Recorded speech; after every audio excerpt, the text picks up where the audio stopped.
సంవత్సరాల తరబడి government job కోసం వేచి చూస్తున్నారా? కేవలం 8 నెలల్లో మీ కల నెరవేర్చుకోండి. వెంటనే కింది నంబర్స్‌కి కాల్ చేయండి. మనకి మనుషులకు ఎవరికైనా కూడా రెండు మేజర్ ప్రాబ్లమ్స్ ఉంటాయి. ఒకటి ఫైనాన్షియల్, రెండోది రిలేషన్షిప్స్. ఈ రెండింటిని కరెక్ట్గా బ్యాలెన్స్ చేసుకోగలిగితే వాడు 90% లైఫ్ బాగుంటుంది. మేడం మా తమ్మునికి పోయిన సంవత్సరం మే 21కి మ్యారేజ్ చేసిన మేడం. మ్యారేజ్ చేసిన నెక్స్ట్ డే మిడ్ నైట్కే ఆ అమ్మాయి వెళ్ళిపోయింది మేడం. పిల్ల గురించి తెలుసుకోలేదా మరి? వాళ్ళ ఇంటి ముందున్న అబ్బాయితోనే వెళ్ళిపోయింది మేడం. అంటే ఇక్కడ తల్లి తండ్రికి తెలిసే చేసిండ్రంటారు. అయితే ఇంట్లో చెప్పిన అమ్మ నాన్నకి వాళ్ళు ఒప్పుకోలేరు, నేను ఎట్లయినా సరే పెళ్లి చేసుకుని అక్కడ నుంచి అయినా పారిపోతా అని చెప్పింది మేడం ఆమె. మీరు పోలీస్ కంప్లైంట్ ఇచ్చారా? వాళ్ళు ఏమన్నారంటే పోతే పోని బాబు మీ భార్యనే కదా అని అంటుంది సార్. ఒకసారి హిందూ మ్యారేజ్ యాక్ట్ ప్రకారం జరిగిన తర్వాత ఆ అమ్మాయి పెళ్లి చేసుకోనికి లేదు. ప్రీమ్యాటల్ కౌన్సిలింగ్ అనేది కనుక ఇప్పుడున్న సమాజం కనుక స్టార్ట్ చేయకపోతే ఇంకొక 5-10 ఇయర్స్కి పెళ్లి అనే వ్యవస్థ ఇండియాలో ఉండదు. ఈయన అమ్మాయి కూడా అయిపోయింది. ఇప్పుడు సడన్ గా పెళ్లి చేసుకుని వెళ్ళిపోగానే ఏంటంటే వీళ్ళకు ఇంటెన్షన్ ఇమీడియట్లీ అర్థం కాదు. ఒక 20 లక్షలు ఇస్తాము మా పిల్లని మీ దగ్గరనే పెట్టుకోండి అంటే పిల్ల లేచిపోయిన పిల్లని కూడా తీసుకుపోయి మళ్ళీ ఆమెకి ఇష్టానికి విరుద్ధంగా వీళ్ళకి అంటగట్టాలని చూడటము తప్పు. మాజీ హస్బెండ్ ఏనా ఆయన, లేకపోతే ఇప్పుడు ప్రెసెంట్ హస్బెండ్? ప్రెసెంట్ అయితే సుజీత్ ఉంది. Cheating case along with bigamy పెట్టచ్చు మీరు డెఫినెట్లీ. పెళ్ళయిన తర్వాత పిల్ల వెళ్ళిపోయింది, అమ్మాయి కూడా అయిన అల్లుడు నాశనం, జీవితం నాశనం, పైసలు వాయే, అన్ని వాయే. ఇప్పుడు సిగ్గు శరం లాంటివి ఏమీ లేకుండా రెండో బిడ్డను తీసుకొచ్చి మళ్ళీ ఈయన గంట పెడతాడట. ఎప్పుడైతే జీవితంలో మనకి మనుషులకు ఎవరికైనా కూడా రెండు మేజర్ ప్రాబ్లమ్స్ ఉంటాయి. ఒకటి ఫైనాన్షియల్, రెండోది రిలేషన్షిప్స్. ఈ రెండింటిని కరెక్ట్గా బ్యాలెన్స్ చేసుకోగలిగితే వాడు 90% లైఫ్ బాగుంటుంది, హ్యాపీగా ఉంటుంది. ఎప్పుడైతే ఈ రెండింటిని కలిపి చూడడం మొదలు పెడతామో, అంటే ఫైనాన్షియల్ అండ్ రిలేషన్షిప్స్, ఈ రెండింటిని ఇమోషన్ అండ్ ఫైనాన్షియల్, ఈ రెండింటిని ఎప్పుడైతే కలుపుతామో అప్పుడే అసలైన ప్రాబ్లమ్స్ అన్నీ మొదలైతాయి అనేది నాకు అనిపించింది. మన మొదటి గెస్ట్ నాగేశ్వరరావు గారు, పూజారి నాగేశ్వరరావు గారు చాలా డైనమిక్ అడ్వకేట్. ఈయన మాట్లాడడం మొదలు పెడితే ఎంత పాయింట్ ఉంటుందో, ఆయన పనిచేయడం మొదలు పెట్టింది అసలు ఎవరికి అనిపించదు కానీ, ఎందుకంటే ఆఫ్ స్క్రీన్ కాబట్టి. కానీ ఇప్పుడు వరకు జరిగిన చాలా కేసెస్లో ఆయన ఇన్వాల్వ్మెంట్ లేకపోతే అస్సలు సాల్వ్ చేయడం ఇంపాసిబుల్. సార్ నమస్తే. అండ్ ఆవిడ మాట్లాడే విధానం చూస్తే ఎదురుగోళ్ళకి నిజంగా ఆమె చెప్పింది కరెక్టే, నేను మారిపోతే బాగుండు అన్న ఫీలింగ్ కలిగేలాగా ఒక మనిషిని మనస్సుని మెలేసే శక్తి ఉన్న వాయిస్ అది. సో ఆవిడే దివ్యవాణి గారు. అమ్మ నమస్తే. సో ఇప్పుడు వచ్చిన బాధితులతోనో ఒకసారి మాట్లాడదాం, వాళ్ళ ప్రాబ్లం ఏందో చూద్దాము, దాని తర్వాత మనం దానిపైన డిస్కస్ చేసి ఏం చేయొచ్చు అనేది ఆలోచిద్దాం. అమ్మ నమస్తే. నమస్తే అండి. పేరు? నా పేరు విజయ్ మేడం. విజయ్. మీ పేరు? బబిత మేడం. ఓకే. ఏంది మీరిద్దరు? మా తమ్ముడు మేడం. తమ్ముడు. Okay okay. ఎక్కడి నుంచి వచ్చారు? వికారాబాద్. ప్రాబ్లం ఏంది మేడం? మా తమ్మునికి పోయిన సంవత్సరం మే 21కి మ్యారేజ్ చేసిన మేడం. మ్యారేజ్ చేసిన నెక్స్ట్ డే మిడ్ నైట్కే ఆ అమ్మాయి వెళ్ళిపోయింది మేడం. డబ్బు బంగారం అన్ని తీసుకుని వెళ్ళిపోయింది మేడం. డబ్బు బంగారం అంటే వాళ్ళ ఇంట్లో పెట్టిన కట్నమా, లేకపోతే? మా దగ్గర వాళ్ళు కట్నం పెట్టారు మేడం, పెళ్లి కొడుకు తరఫు నుంచే పెడతారు మేడం. మేము పెట్టినదే ఆమె పేరు మీద పెట్టుకుని డబ్బులు అవన్నీ అరేంజ్ చేసుకుని వెళ్ళిపోయింది మేడం. ఆమె ప్రీ ప్లాన్ తోనే వచ్చింది మేడం. ఎంత ఉంటుంది వాల్యూ దాన్ని? 4-5 తులాస్ ఉంటుంది madam gold, 40-50 tolas silver madam, 2 lakhs cash madam. Okay. అంటే పిల్ల గురించి మీరు తెలుసుకోలేదా? అంటే లవ్ మ్యారేజా, అరేంజ్ మ్యారేజా? Arrange marriage. Arrange marriage. పిల్ల గురించి తెలుసుకోలేదా మరి? అంటే తెలుసుకున్నా మేడం, మంచి అమ్మాయి అనే చెప్పారు మేడం. మరి ఇంతకు ఎందుకు పోయింది మరి? ఎవరితో పోయింది? వాళ్ళ ఇంటి ముందున్న అబ్బాయితోనే వెళ్ళిపోయింది మేడం. అంటే ఆల్రెడీ రిలేషన్ లో ఉందామే? ఉందంట మేడం. ఓకే. 14 years నుంచి లవ్ అంట మేడం వాళ్ళది. అంటే పెళ్ళైన నెక్స్ట్ డేనే వెళ్ళిపోయింది అంటున్నారు కదా. జనరల్గా పెళ్ళయిందంటే ఇంట్లో హడావుడి సందడి బంధువులు అందరూ ఉంటారు కదా. అంతమంది ఉండగా అంత ఈజీగా ఎలా వెళ్ళిపోయింది? మీ ఇల్లు కూడా కొత్త కదా ఆమెకి, ఇంతకు ముందు రాలేదు, ఏ వస్తువు ఎక్కడుందో కూడా ఎవరికి తెలియదు. ఒక్క ఏకదమని ఎలా తీసుకెళ్ళిపోగలిగింది అవన్నీ? కరెక్టే మేడం అడిగింది. మేడం ఆమె మేము ఇచ్చిన వస్తువులన్నీ ఆమె పే మీదనే ఉన్నాయి మేడం. పైసలు వెండి ఎక్కడి నుంచి కలెక్ట్ చేసుకుంది మరి? అంటే మా తమ్ముని బెడ్రూమ్ లోనే ఉన్నాయి మేడం డబ్బులు అవన్నీ. వాళ్ళిద్దరు అన్నలు ఉంటున్నారు అయితే. ఈయన చైన్, ఆయన రింగ్ అది పెట్టింది అంతా అబ్జర్వ్ చేసింది మేడం ఆమె. పిల్ల మీతో మాట్లాడింది అంటే పెళ్లి ఫిక్స్ అయిన తర్వాత మాట్లాడినరా మీరు? అంటే మామూలుగా మాట్లాడుతున్నారు? మాట్లాడిపోయలేదు మేడం, వాళ్ళ అమ్మ నాన్న వాళ్ళు ఏం మాట్లాడిపోయలేదు. మరి మీరు అడగలేదా ఒకసారి నేను మాట్లాడతా మరి ఏంది అని? ఆమె బిజీ ఉంది. అది ఒక రోజు మేడం ఆమె సైజు కొలతలకు షాపింగ్కి సిటీకి వచ్చినా మేడం, కొలతలకు డ్రెస్ అవి తీసుకొని వస్తే కూడా వాళ్ళ అమ్మ రంజాన్ పండుగకి వేరే దగ్గరికి వెళ్తే కూడా మేము వచ్చినందుకు ఆమె ఆ పండగ వదిలిపెట్టి ఇక్కడికి వచ్చింది మేడం, ఏడా ఆమెతో కలుస్తామని. అంటే ఇక్కడ తల్లి తండ్రికి తెలిసే చేసిండ్రంటారు అయితే? ఆ అమ్మాయి అయితే అన్నది మేడం, ఇంట్లో చెప్పిన మేడం, ఇంట్లో చెప్పిన అమ్మ నాన్నకి, వాళ్ళు ఒప్పుకోలేరు, నేను ఎట్లయినా సరే పెళ్లి చేసుకుని అక్కడ నుంచి అయినా పారిపోతా అని చెప్పింది మేడం ఆమె. పారిపోతే పెళ్లికి ముందు పారిపోతే అంటే వాళ్ళు అంటే తల్లి తండ్రి కూడా బ్లాక్మెయిల్ చేస్తుంటారమ్మా. రియల్ గా ట్రూ లవ్ అని అంటే వచ్చింది సరే, ఇష్టం లేకపోయినా పెళ్లి చేసుకున్న కట్టుబట్టలతో వెళ్ళిపోయిందని అనుకోవచ్చు. ఆ ఇల్లు చూస్తే కూడా మేడం వెళ్ళిపోదని అనుకో మేడం, సీసీటీవీ మేడం, ఇంతే ఇల్లు సీసీటీవీ, మళ్ళీ గేట్ స్టీల్ గేట్ మేడం, మొత్తం అసలు ఇంత చీమ కూడా ఈగ కూడా పోదు మేడం ఆడ. సో ఇప్పుడు మీరేం అడుగుతున్నారు? వాళ్ళతో మాట్లాడినరా? వాళ్ళతో మాట్లాడినాం మేడం. ఆయన మాకు ఇప్పినంటే అది గలీజ్ది వదిలేయండి, అది రోడ్ మీద దొరికింది, ఆమె రేషన్ కార్డు లేదు, ఆధార్ కార్డు లేదు, మాకు సంబంధం లేదు, ప్రూఫ్స్ లేవు మాతో. ఎవరంటున్నారు? వాళ్ళ నాన్న. ఇవన్నీ ప్రధానంగా మీరు సరే ఆమె వస్తువులు అండ్ బంగారం తీసుకుని వెళ్ళిపోయింది కదా, డబ్బులు కూడా తీసుకుని వెళ్ళిపోయింది కదా, మీరు పోలీస్ కంప్లైంట్ ఇచ్చారా? ఇచ్చాం సార్. పోయిన రోజే పోయినాం సార్. ఏమన్నారు వాళ్ళు? వాళ్ళు ఏమన్నారంటే పోతే పోని బాబు మీ భార్యనే కదా అని అంటుంది సార్. ఎఫ్ఐఆర్ కూడా 3 days తీసుకుని సార్, అది కూడా చీటింగ్ కేసు పెట్టమంటే చీటింగ్ కేసు పెట్టలేదు. ఏ ప్లేస్ పోలీస్ స్టేషన్? వికారాబాద్. తర్వాత మిస్సింగ్ కేసు పెట్టారా? తర్వాత మిస్సింగ్ కేసే పెట్టారు సార్. ఆపోజిట్ నుంచి వాళ్ళ అమ్మ వాళ్ళ సెకండ్ మదర్, అమ్మాయి వాళ్ళ సెకండ్ మదర్ మాకు ఫోన్ చేసింది సార్. ఫోన్ చేసి అమ్మ మీ పోలీసు వాళ్ళు చేస్తుర్రో ఏమో వెతుకుతుర్రో లేదో, మంగళహాట్ పిఎస్లో అయితే ఆ అమ్మాయి ఉంది, మీరు రండి పోలీసు వాళ్ళు తీసుకున్నానంటే మేము మాకు ఉన్న ఏఎస్ఐని తీసుకొని మేము ఇద్దరం కలిసి వెళ్ళినాం సార్. ఆడ వెళ్తే ఆ అమ్మాయి వాళ్ళ అత్త ఇంకో ఆమె ఎవరో 3-4 ఆమె ఎవరో ఒక లీడర్ని అట్లా తీసుకొచ్చింది సార్. ఆ అబ్బాయిని అమ్మాయి ఉంది సార్, ఉంది. పోలీస్ అయినా కూడా ఏం చేసిన, ఏదమ్మా ఇట్లా పోయినావు కదా, తీసుకెళ్ళినావు కదా అంటే, అవును మా నాన్నకి చెప్పినా ఒప్పుకోలేదు ఆయన, అందుకే నేను ఇట్లా చేయాల్సి వచ్చిందని చెప్పింది సార్ ఆమె. తర్వాత కేసు పరిస్థితి ఏమైంది? కేసు పరిస్థితి మేము డిఎస్పీ దాకా ఎస్పీ దాకా కూడా అట్లా పోయినాం సార్. అమ్మా చేస్తారు 2 సార్లు ఆయన ఏం చేయలేదు సార్. వాళ్ళు చేస్తారు అది ఒకటే, ఏదన్నా ఉంటే కోర్టులో వేయండి మీరు. లాయర్ దగ్గర కూడా పోయినాం సార్ మేము, కేసు వేయండి అని చెప్పినాం. అది కూడా 1 year దానికి వచ్చింది సార్, అది కూడా అప్డేట్ ఏం లేదు. ఏమన్నా అంటేనేమో స్టాంప్ లేదు, ఫైనల్ రిపోర్ట్ ఫైనల్ రిపోర్ట్ ఎవరు సబ్మిట్ చేస్తారు? పోలీస్ వాళ్ళు కోర్టుకు సబ్మిట్ చేస్తారు ఫైనల్ రిపోర్ట్ చేస్తారు. సో జడ్జి గారు మొత్తం పరిశీలించిన తర్వాత ఫైనల్ రిపోర్ట్ అకార్డింగ్ టు లా ఉందనుకోండి, ఇమీడియట్లీ షార్ట్ షీట్ చేసేసి కోర్టులో కేసు స్టార్ట్ అవుతుంది. ఒకవేళ ఫైనల్ రిపోర్ట్ వేయటంలో ఏమైనా తేడా ఉంటే జడ్జి గారు రిటర్న్ చేస్తారు. ఆ కోర్టుకు సంబంధించి ఒక కానిస్టేబుల్ ఉంటారు, అది కంపల్సరీ ఫుల్ఫిల్ చేసేస్తారు. బట్ ఎందుకు పెట్టరు వాళ్ళు ఎక్కువ. అమ్మాయి ఎక్కడుంది ఇప్పుడు? ప్రెసెంట్ హైదరాబాద్ అశోక్ నగర్ లో ఉంటుందని మేము తెలుసు మేడం, అంతే. వాళ్ళకి పెళ్లి జస్ట్ లివింగ్ పెళ్లి అయింది, చేసుకుంది. మేము 15 days వెళ్ళాం కదా మేడం, అది నల్లపూసలతో ఇట్లా తాళి చూపిస్తుంది, నేను పెళ్లి చేసుకున్నా, నాకు ఈయననే ఇష్టం, ఈయనతోనే ఉంటా. మా నాన్న వాళ్ళు మోసం చేశారు కాబట్టి నేను మీకు చేసి. మీరు అడగలేదా మోసం చేస్తే నువ్వు నీతి మంత్రాలు అయితే వెళ్ళిపోవచ్చు కదా, మా బంగారం ఎందుకు తీసుకెళ్లారు? బంగారం డబ్బులు. మీ కమ్యూనిటీ ఏముంది అంటున్నా? వాల్మీకి మేడం. అది అంటే మీరు హిందూసే కదా? హిందూసే సార్, ఇద్దరు హిందూసే, వాళ్ళు హిందూసే మీరు హిందూసే. ఆ పిల్ల వాళ్ళ సెకండ్ మదర్ ముస్లిం అట. సరే వాట్ ఎవర్, ఇప్పుడు అమ్మాయి అయితే హిందూసే, వీళ్ళ మ్యారేజ్ హిందూ యాక్ట్ ప్రకారం జరిగింది. హిందూ సార్. ఒకసారి హిందూ మ్యారేజ్ యాక్ట్ ప్రకారం జరిగిన తర్వాత ఆ అమ్మాయి పెళ్లి చేసుకోనికి లేదు, చేసుకుంటే అవును డైవర్స్ అవ్వకుండా పెళ్లి చేసుకోనికి లేదు. ఒకవేళ చేసుకుంటే మీకు 494 కేసు, మళ్ళీ కొత్త కేసు పెట్టచ్చు మీరు పోలీస్ స్టేషన్లో, 494 పెట్టచ్చు, ప్లస్ మీరు డైవర్స్ అప్లై చేసుకోవచ్చు. ఓకే. సో ఇప్పుడు మీకు మీవేదైతే తీసుకొని పోయిందో ఆ పిల్ల వస్తువులు కానీ పైసలు కానీ అవి రిటర్న్ ఇచ్చేయాలి, అంతే మేడం. అది మీరు తల్లిదండ్రులను అడిగితే ఏం చెప్తున్నారు వాళ్ళ తల్లిదండ్రి? వాళ్ళు గలీజోలు పెట్టా వదిలేయండి అంతే, అంతే. లేదు నేను ఇప్పిస్తా అవన్నీ ఏం లేదు. అంటే వాళ్ళకు కూడా తెలిసి జరిగింది కాబట్టి, వాళ్ళు అమ్మాయిని ఫోర్స్ చేసింది కాబట్టి, ఇప్పుడు ఆ అమ్మాయి దగ్గరికి వెళ్ళి అడిగే ఎంత ధైర్యం ఉండకపోవచ్చు. వాళ్ళ ఆపోజిట్ వాళ్ళు సార్, వాళ్ళకి వీళ్ళకి అస్సలు పడదు సార్. భారతదేశంలో ఇది ఇప్పుడు నేను చాలా వేదికల మీద కొన్ని లక్షల మందికి నేను చెప్తున్నా, భారతదేశంలో వివాహ వ్యవస్థ అనేది ఫెయిల్ అయింది. దాన్ని చాలా సందర్భాల్లో చాలా స్పష్టంగా చెప్తున్నా. ఫెయిల్ అయిన తర్వాత దాన్ని రిపేర్ చేసుకోవాల్సిన బాధ్యత కూడా మనపైనే ఉంటుంది.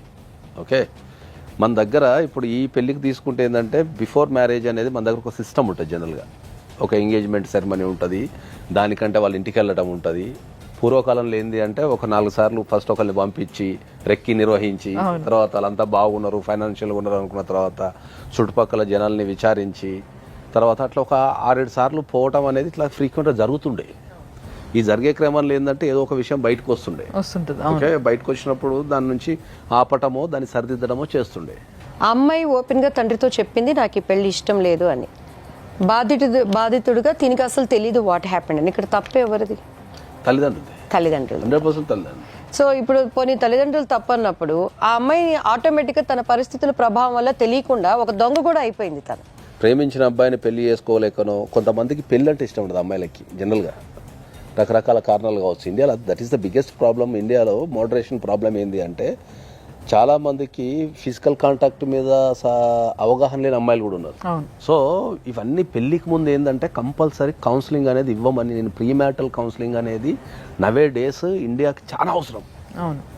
ఇప్పుడు ఏమైనా ఒక డైవర్స్ అడ్వకేట్ కిందనో లేకపోతే మ్యారేజెస్ ఫెయిల్ అయినో తిడుతున్నారు తప్ప ఒక పెళ్లి చేసేటప్పుడు ప్రీమ్యాటల్ కౌన్సిలింగ్ అనేది చాలా అవసరం ఇప్పుడున్న సమాజానికి. ఒకవేళ ప్రీమ్యాటల్ కౌన్సిలింగ్ అనేది కనుక ఇప్పుడున్న సమాజం కనుక స్టార్ట్ చేయకపోతే ఇంకొక 5-10 ఇయర్స్కి పెళ్లి అనే వ్యవస్థ ఇండియాలో ఉండదు.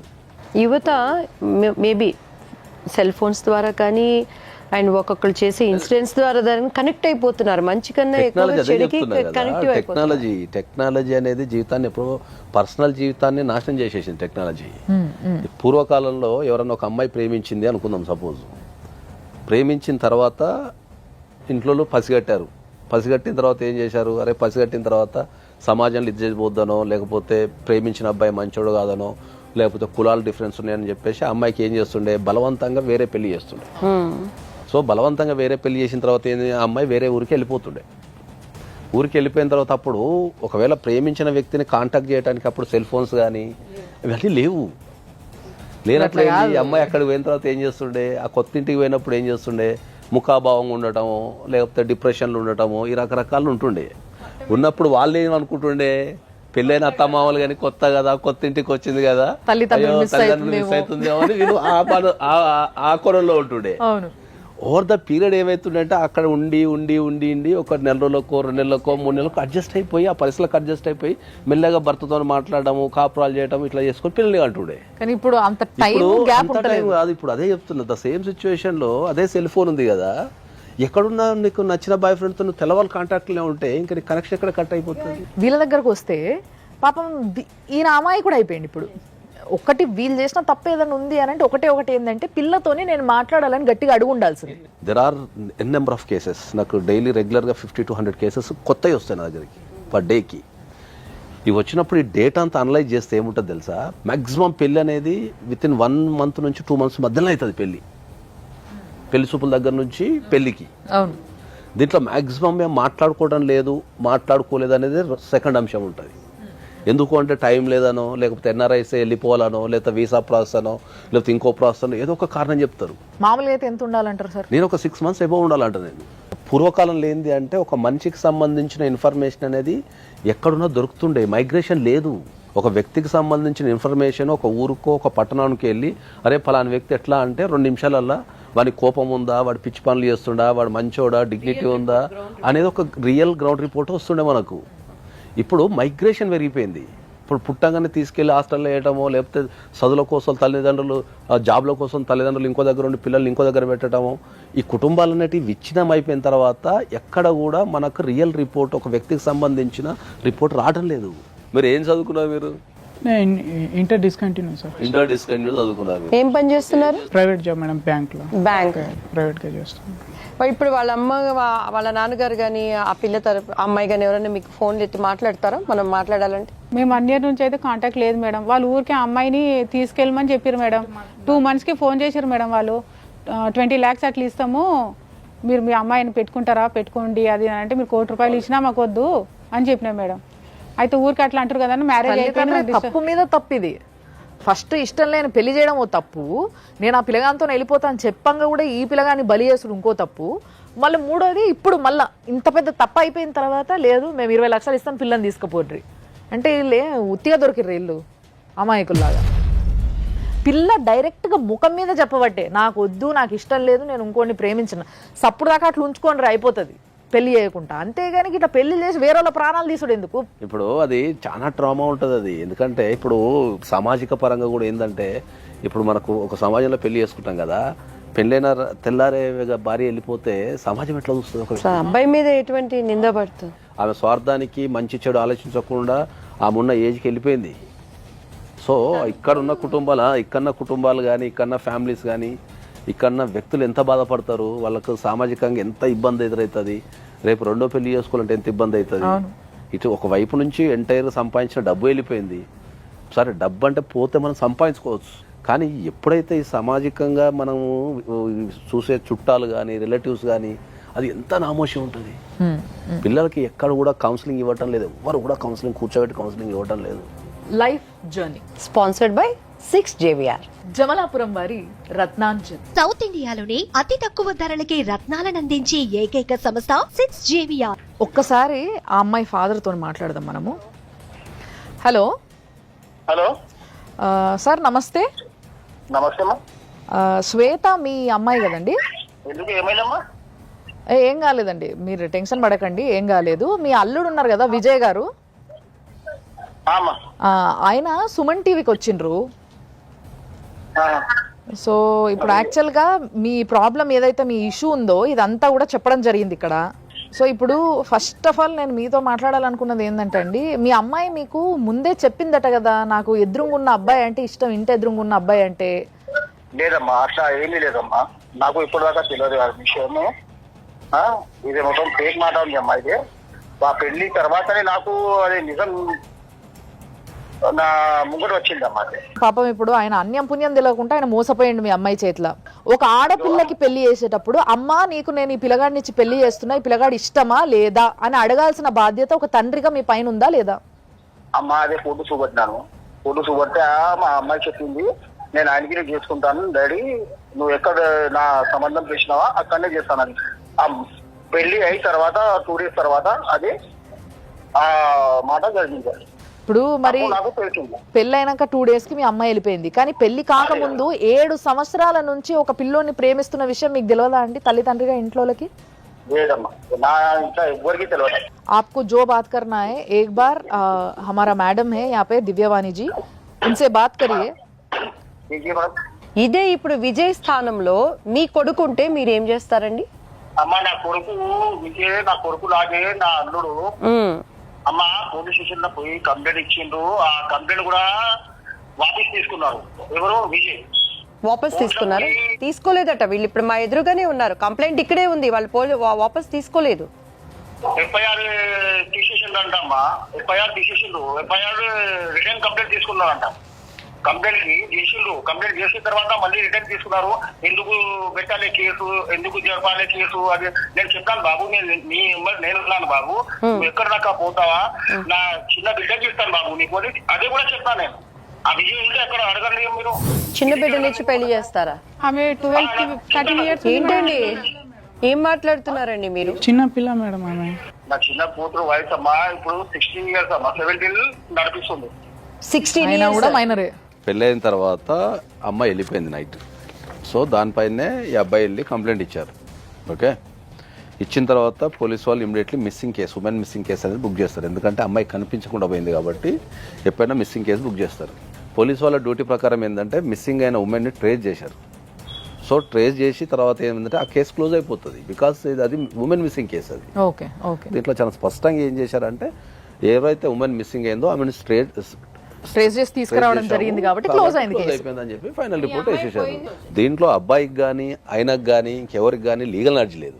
ఓకే, పెట్టిన తర్వాత అమ్మాయి స్ట్రెస్ అయింది. అంటే వీళ్ళు చేసిన తప్పు ఏంటంటే ఈ నగలు ఎత్తుకుపోయింది ఇవన్నీ మెన్షన్ చేసి ఒక చీటింగ్ కేసు కింద ఏం పెట్టలేదండి. ఇప్పుడు దీంట్లో ఏంటంటే ఒక వాక్యం అయితే రాశారు, ఒక్కటే లైన్. ఎందుకంటే కంప్లైంట్ చాలా చిన్నది. కంప్లైంట్ అనేది ఎక్స్పర్ట్స్ రాయగలిగితేనే అది బ్యూటిఫుల్ ఉంటుంది, దాంట్లో ఏం రాయాలో ఏమొద్దో అని ఉంటుంది. మ్యాక్సిమం కంప్లైంట్స్ అనేది ఎమోషనల్గానో లేకపోతే అర్థం కాకనో టెన్షన్లో రాసేస్తారు. వెళ్తూ ఇవన్నీ తీసుకొని వెళ్ళిపోయిందని రాసిండు ఆయన. ఈయన రాయాల్సింది ఏముంటుంది, ఇంటెన్షనల్గా నన్ను పెళ్లి చేసుకొని సడన్ గా పెళ్లి చేసుకుని వెళ్ళిపోగానే ఏంటంటే వీళ్ళకు ఇంటెన్షన్ ఇమీడియట్లీ అర్థం కాదు. ఓవర్ ద పీరియడ్ అంటే ఒక 1 month కో 15 days కో అప్పుడు ఓవర్ ద పీరియడ్ వీళ్ళకి అర్థమవుతుంది. సో వీళ్ళు ఆ షాక్ లో ఉంటారు కాబట్టి మాక్సిమం ఫ్యాక్ట్స్ మాత్రమే చెప్పగలుగుతారు. బిహైండ్ ద ఫ్యాక్ట్స్ ఏముందనేది వాళ్ళు రాయలేరు.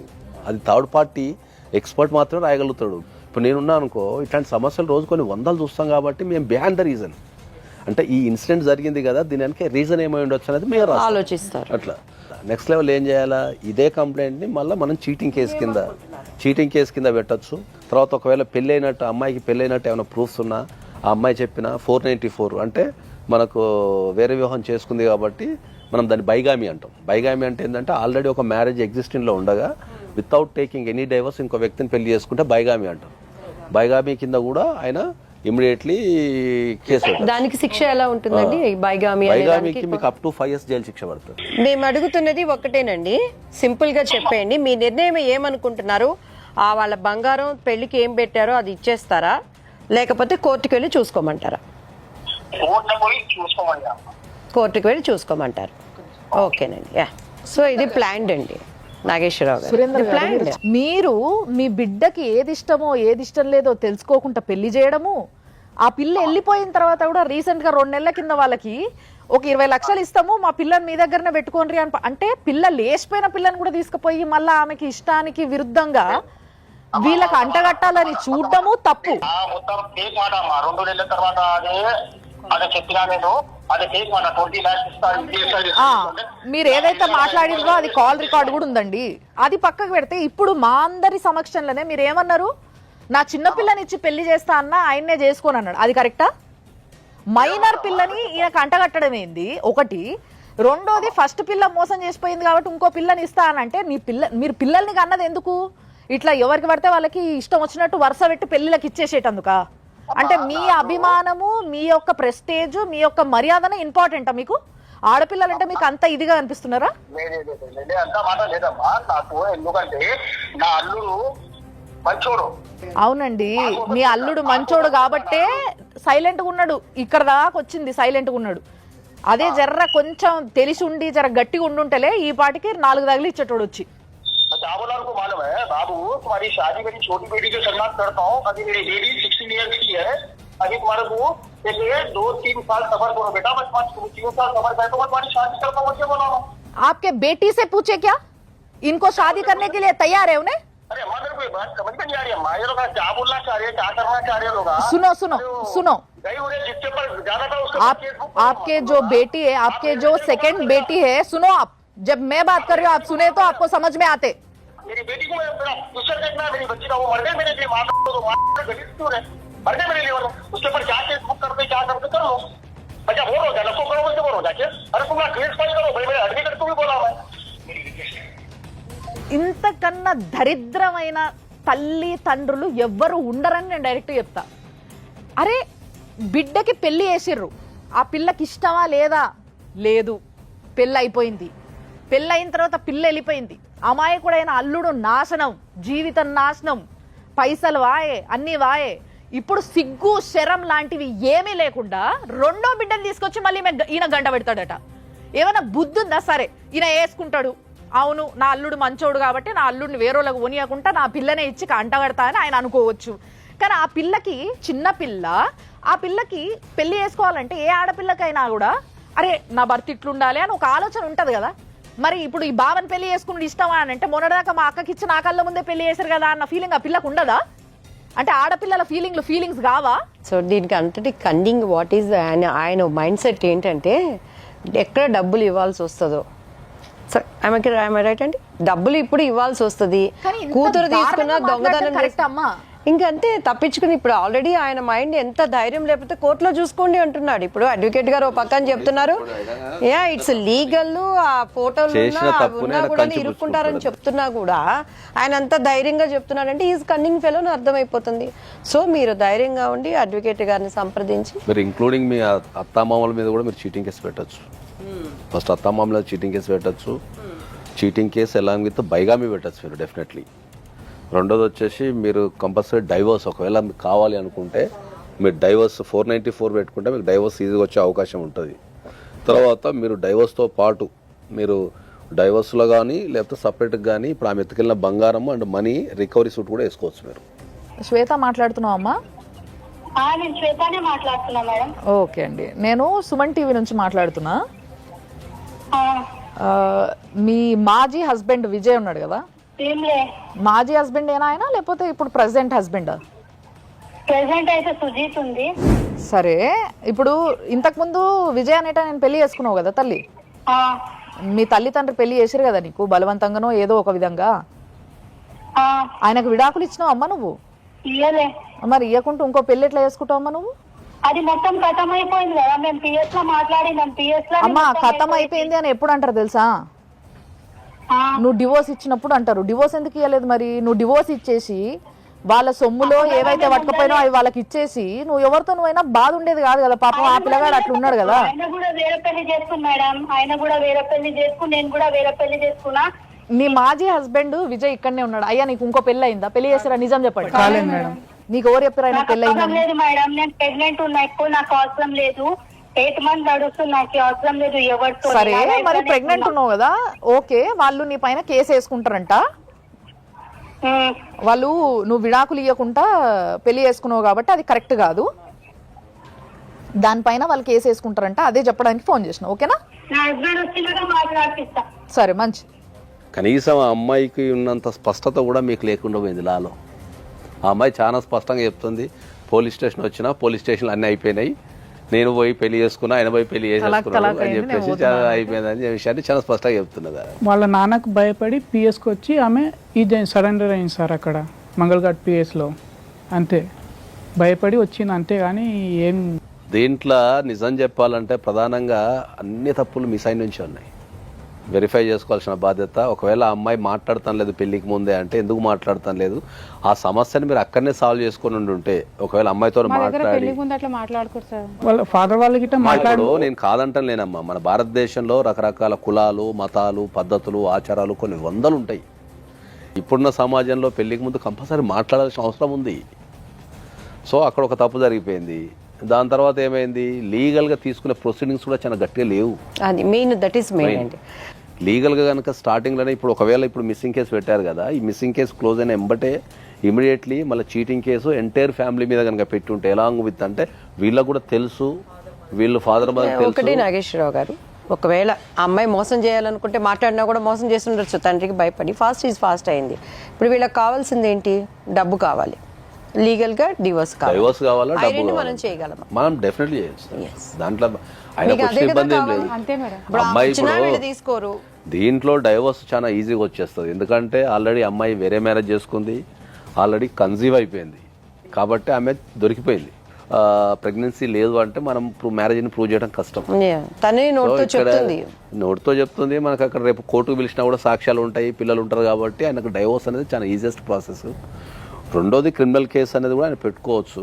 తను ఏమైతే దొంగతనంగా తీసుకువెళ్ళిపోయిందో ఆ వాళ్ళకి క్యాష్ కానీ ఆ సొమ్ము ఈ కేసులో డెఫినెట్లీ వస్తాయి. సో ఇప్పుడు వరకు మీరు తెలుసో తెలియకనో చేసిన తప్పులు ఏవైతే ఉన్నాయో వాటిని సరిదిద్దుకుంటూ మీరు ఇప్పుడు కొంచెం ఆ గైడెన్స్లో మీరు ఏమేమి కేసులు వేయాలి, ఎట్లా వాటికి తగ్గట్టుగా మీరు ఇది చేసుకోవాలనేది చూసుకొని చాలా మంది మన దగ్గరకు వచ్చిన maximum cases 100 out of 100 cases వాళ్ళు ఎంత చదువుకున్న వాళ్ళైనా చదువు లేని వాళ్ళైనా చేస్తున్న తప్పు ఎక్కడుంది అని అంటే చట్టాలు తెలుసుకోకపోవడం.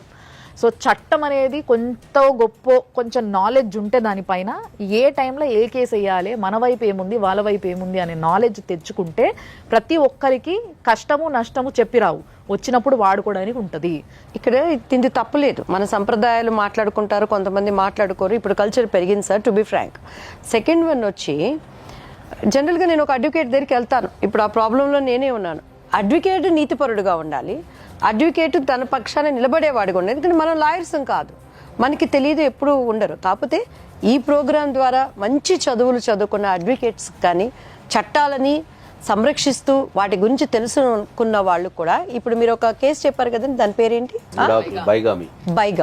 బైగామి అనేది ఉన్నది. ఇంతవరకు ఆ పేరే నేను కొత్తగా వింటున్నాను. సో ఈ సమస్య రాబట్టి మనకు తెలుస్తుంది. వచ్చినప్పుడు అడ్వకేట్స్ కూడా టు బీ ఫ్రాంక్గా వాళ్ళకి తెలియచెప్పి చేసినప్పుడు డెఫినెట్గా వాళ్ళు విన్నర్స్. ఇప్పుడు ఆ అబ్బాయికి అమ్మాయిని సంసారం చేయాలని లేదు, తనకు మోసపోయాడు, డైవర్స్ కావాలి, వాళ్ళ డబ్బు వాళ్ళకి కావాలి. దీంట్లో ప్రధానంగా వీళ్ళకు ఈ పోలీసు వ్యవస్థ నుంచి కూడా అంటే వాళ్ళు ఇక్కడ పేపర్ డాక్యుమెంటేషన్ ప్రకారం అయితే ఇక్కడ కరెక్టే ఉంది, కానీ పోలీస్ స్టేషన్లో ఏం జరిగింది అనేది కానీ ఆయనకు సరైన నాలెడ్జ్ లేదు. జనరల్గా ఆయనకు సరైన నాలెడ్జ్ ఇవ్వాల్సిన బాధ్యత పోలీసు వాళ్ళ మీద కూడా ఉంటుంది. భారతదేశంలో కానీ ఈ భూప్రపంచంలో ఏ దేశంలో అయినా సరే పోలీసు వాళ్ళని చూసినా, పోలీస్ స్టేషన్ అన్నా, పోలీస్ స్టేషన్కి వెళ్ళాలన్నా, పోలీసు వాళ్ళతో మాట్లాడినా ఒక రకమైన భయం ఉంటుంది. ఆ భయాన్నే జనరల్గా ఏమంటారు అంటే టెక్నికల్ టర్మాలజీలో ఏమంటారు అంటే కాఫియో పోబియా అంటారు. దట్ ఇస్ ఒక పోబియా అది. ఓకే. అంటే వీళ్ళు పోలీస్ స్టేషన్కి వెళ్ళినప్పుడు వాళ్ళకి కావాల్సిన ఇన్ఫర్మేషన్ అడగలేరు. ఇప్పుడు ఈ కేసులో నాకు ఇన్ఫర్మేషన్ ఇవ్వండి, అసలు ఏం జరిగింది, ఆయనకు మినిమం ఒక అంటే ఏమంటాడంటే ఆయన ఇప్పుడు వచ్చి మనతోని షార్ట్ షీట్ ఫైనల్ రిపోర్ట్కి ఏదో స్టాంప్ పెట్టలేదు సార్, దానివల్ల రిటర్న్ అయింది అని చెప్పి అని చెప్తున్నారు. సో అక్కడ పోలీసు వాళ్ళకి ఇచ్చేంత అంటే వాళ్ళు ఉండే బిజీలో వీళ్ళకి ఇన్ఫర్మేషన్ ఇచ్చి వీళ్ళకి కౌన్సిలింగ్ ఇచ్చేంత ఉండదు. పోలీసు వాళ్ళు మన రక్షణ కోసము, మన ఎదుగుదల కోసము, మన అభివృద్ధి కోసం ఉంటారు. వాళ్ళు కూడా డెఫినెట్లీ ఏంటంటే ఎవరైనా కష్టంతో వచ్చినప్పుడు డెఫినెట్లీ వాళ్ళు కూడా ఇలాంటి వ్యక్తులకు కొద్దిగా లీగల్ నాలెడ్జ్ ఇవ్వాలా. సో అది లెక్క. సో తప్పకుండా విజయ్కి అడ్వైస్ పరంగా ఏ విధంగా అయితే హెల్ప్ చేయొచ్చో ఆ విధంగా హెల్ప్ చేయడం జరుగుతుంది. అండ్ దీని గురించి తర్వాత కూడా డిస్కషన్ నడుస్తుంది డెఫినెట్గా. బట్ అందరికీ ఈ కేసులో కేవలం వాళ్ళు కాదు, ఇలాంటి చిన్న చిన్న విషయాలల్లో చాలా పెద్దగా చేసుకొని చేతులారా తెలుసుకోకుండా, నాలెడ్జ్ లేకుండా చేతులారా చాలా పెద్దగా చేసుకొని ఎంతోమంది బలైపోతుంటారు, ఎంతోమంది జీవితాలు బలైపోతూ ఉంటాయి. కాబట్టి వాళ్ళందరికీ మళ్ళీ ఒకసారి చెప్పేది ఒకటే ఒక ముచ్చట, అమ్మ కొంచెం చట్టాలు తెలుసుకోండి. లేదు కుదురుతలేదు, ఏడ తెలుసుకోవాలనో ఎవరిని అడగాలనో అర్థమవుతలేదు అని అంటే మన ప్రోగ్రామ్ చూడండి సరిపోతుంది. ఏదో మా రేటింగ్స్ కోసం కాదు, ఓన్లీ మీ నాలెడ్జ్ కోసం చూడండి. తప్పకుండా సార్ చెప్పే ప్రతి మాట మీకు ఎక్కడనో ఒక దగ్గర పనికి రావచ్చు, ముందుగానే ప్రిపేర్ అయి ఉండండి. అండ్ దయచేసి పోలీసులకు కూడా ఒక రిక్వెస్ట్, చాలా మందికి చట్టాలు తెలియవు, వచ్చిన వాళ్ళకి అసలు ఏం అడగాలనో తెలియదు, వాళ్ళు ఏం చెప్పినా కూడా సరే అని తలకాయ ఊపి వెళ్ళిపోయేటోళ్ళు చాలా మంది ఉంటారు. ఎందుకంటే పోలీసు వాళ్ళు అంటే ఒక భయం, ఇప్పుడు సార్ చెప్పినట్టుగా అది ఒక ఫోబియా. సో అందుకోసమే కొంచెం దయచేసి వచ్చిన వాళ్ళకి జరిగిన అన్యాయం ఏందో ఇని వాళ్ళు ఏ కేసు పెట్టుకుంటే ఏం జరుగుతుంది, వాళ్ళ దిక్కు న్యాయం ఎంత ఉంది, ఇవన్నీ కూడా ఐడెంటిఫై చేసి వాళ్ళకి కొంచెం గైడ్ చేసేటోళ్ళు ఒకళ్ళు ఉంటే బాగుంటుంది. మీ బిజీలో మీరు ఉంటారు, మీరు ఏం ఖాళీ ఉండరు నాకు తెలుసు. కాబట్టి ఒకరిని అట్లీస్ట్ అట్లా అపాయింట్ చేసుకోండి అని చెప్పి నేను ఒక రిక్వెస్ట్ పెడుతున్నాను.